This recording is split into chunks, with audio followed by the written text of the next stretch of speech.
Imam mazhab menyikapi perbedaan. Imam mazhab, bagaimana mereka menyikapi perbedaan? Kana Abu Hanifah, Imam Hanafi, atau ashabuhu, sahabat Imam Hanafi, wa Syafi'i, Imam Syafi'i, yusalluna khalfa a'immatil Madinah. Imam Syafi'i salat di belakang imam-imam di Madinah, padahal orang Madinah itu Maliki. Zaman itu Madinah itu mazhabnya Maliki, bismillahnya tidak ada bismillah dalam Fatihah. Allahu Akbar.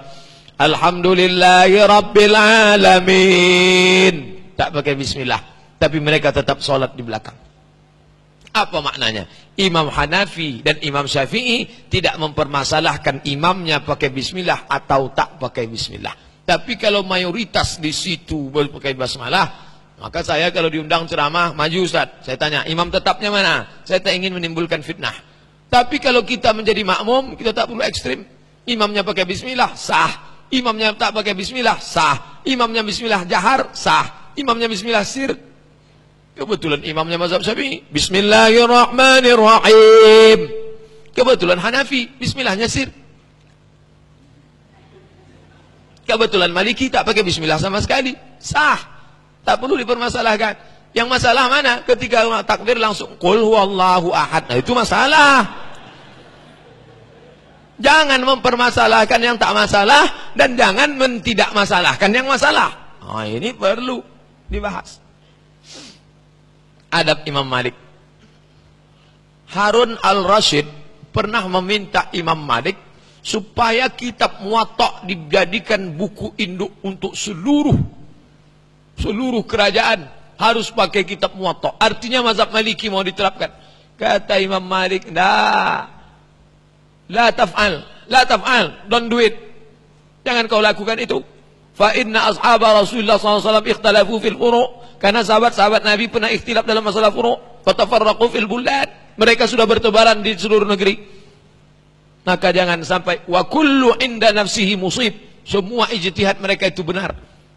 Jadi Imam Malik tidak ekstrim, tidak memaksakan pendapat dia, karena dia tahu banyak pendapat lain yang sifatnya ijtihadi dibenarkan oleh Rasul sallallahu alaihi wasallam. Imam Malik vs Imam Hanafi. Wah. Jadi jangan sangka imam-imam itu tak pernah berdebat, bertemu mereka. Imam Malik sama Imam Hanafi. Mana yang lebih tua? Tua Hanafi. Hanafi meninggal 150, Malik meninggal 179. Jadi urutannya Hanafi, Maliki, Syafi'i, Hambali. Sekarang berlaga antara Hanafi dengan Maliki. Datang Imam Laits dari Mesir. Saya menjumpai Imam Malik di Madinah. Lalu saya katakan, Imam Laits kata, saya bertemu dengan Imam Malik di Madinah. Saya lihat engkau mengusap keringat dari alismu. Malik, tadi waktu engkau berdebat, saya lihat engkau mengusap keringat. Sangkingkan beratnya perdebatan. Apa kata Imam Malik menjawab? Apa kata Imam Malik menjawab? Saya merasa tak punya apa-apa ketika bersama Abu Hanifah, Hanafi. Sesungguhnya dia benar-benar ahli fikih. Memang hebat Hanafi itu tadi waktu berdebat. Sampai saya menitikkan keringat. Imam Laits datang lagi menjumpai Imam Hanafi. Kemudian saya menemui Hanafi. Hanafi, bagus sekali ucapan Malik terhadap dirimu. Apa kata Hanafi? Demi Allah, saya belum pernah melihat orang yang lebih cepat memberikan jawaban daripada Imam Malik. Saling memuji. Malik, bagaimana pendapatmu tentang Hanafi? Belum pernah saya ketemu orang paling hebat hujahnya daripada Hanafi. Hanafi, apa pendapatmu tentang Malik? Saya belum pernah ketemu orang yang paling cepat jawabannya. Begitu. Saling membesarkan. Kalau sekarang, apa pendapatmu tentang Abdul Somad? Abdul Somad ahli hadas. Bahwa kita salah, mungkin salah. Manusia tak ada yang sempurna. Wa tawassaw bil haq wa tawassaw bis sabr. Ini akhlak salaf tu ini. Ini dua-dua ini salaf ni. Malik salaf, Hanafi salaf. Salafus salih, mereka yang hidup 3 abad pertama. Apakah ulama Saudi Arabia itu tidak ada ikhtilaf?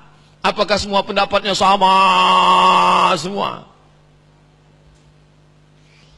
Ulama-ulama Saudi Arabia pun beda pendapat. Masalah turun ketika sujud. Turun ke bawah waktu sujud. Allahu Akbar. Menurut pendapat Ibnu Baz, dulu kan lutut. Kalau turun ke bawah, lutut duluan. Menurut Albani, lebih dulu tangan. Berbeda. Yang satu mengatakan lutut duluan. Yang satu mengatakan tangan. Jadi kalau ikut ini membid'ahkan ini, kalau ikut ini saling membid'ahkan. Apa solusinya kalau tidak berlapang dada menerima perbedaan? Masalah turun ketika sujud. Masalah takbir sujud tilawah. Wa hum la yastakbirun. Sujud tilawah. Apakah turunnya itu pakai takbir atau diam aja? Menurut Syekh bin Baz, Mufti Saudi, pakai takbir. Turun itu takbir. Allahu Akbar. Waktu bangkit ke atas, Allahu Akbar. Kata Syekh Albani tak perlu. Tidak bertakbir. Berbeda pendapat. Kalau begitu takbir itu bid'ah. Apakah karena berbeda langsung saling membid'ahkan? Masalah umrah berkali-kali dalam satu keberangkatan. Sampai ke Makkah. Sampai ke Makkah pagi dia umrah. Pergi ke Tan'im. Mandi. Labbaik Allahumma umrah. Tawaf, sa'i, tahallul. Siang umrah lagi. Sore umrah lagi. Malam umrah lagi. Apa hukum umrah berkali-kali dalam satu keberangkatan? Kata Syekh bin Baz boleh. Kata Syekh Albani bid'ah. Berbeda pendapat antara sesama ulama Saudi Arabia.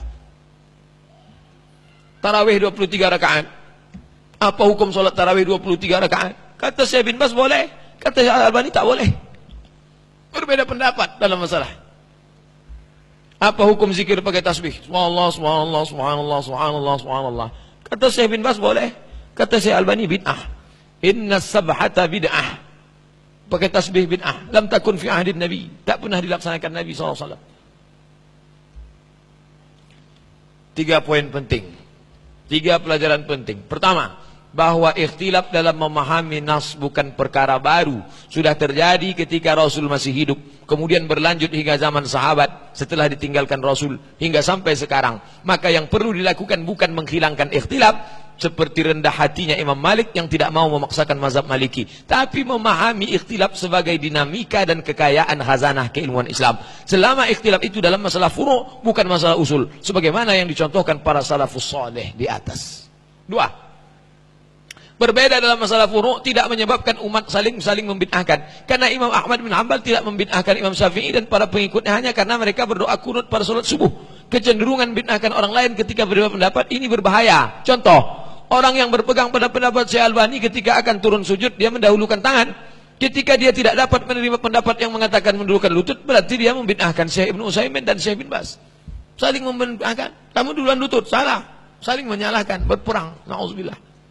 Terakhir, seperti yang diwasiatkan Imam Syahid Hasan Al-Banna, na'mal fima ittafaqna wa na'tadzir fima ikhtalafna. Mari beramal pada perkara yang kita sepakati, mari berlapang dada menyikapi perkara yang kita ikhtilaf di dalamnya. Wallahu a'lam bishawab. Terima kasih atas segala perhatian. Wassalamualaikum warahmatullahi wabarakatuh.